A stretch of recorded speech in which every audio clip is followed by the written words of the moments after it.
Patton. Hang on.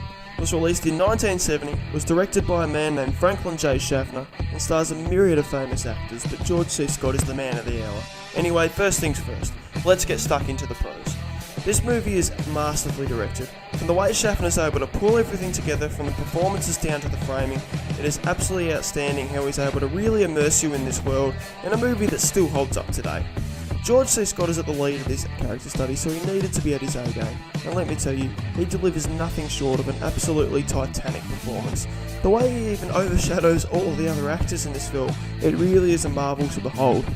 The sound mixing was another thing that I thought really was able to draw you into the world and immerse you, especially in the battle scenes, because when they hit like an absolute freight train. I thought the costume design and the set design also was another thing that really worked well towards this goal.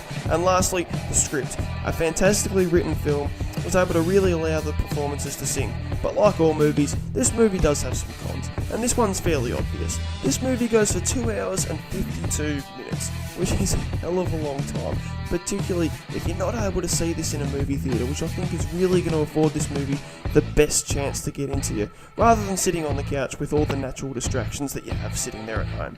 The MVP of this movie, it is undoubtedly George C. Scott. It is absolutely amazing performances that deservedly saw him win the Best Actor Oscar, even though he decided he didn't really want it at the time. Like all films, this movie can teach us a lesson, and the lesson that I took away from Patton was that war only ever brings out the ugly side of humanity, but at the same time, are there moments where we need that side? Is it necessary? I can happily say that Patton gets an approval rating of 80% and deservedly earns the tick of approval. And doesn't George look thrilled? Thanks for watching, guys. Till next time.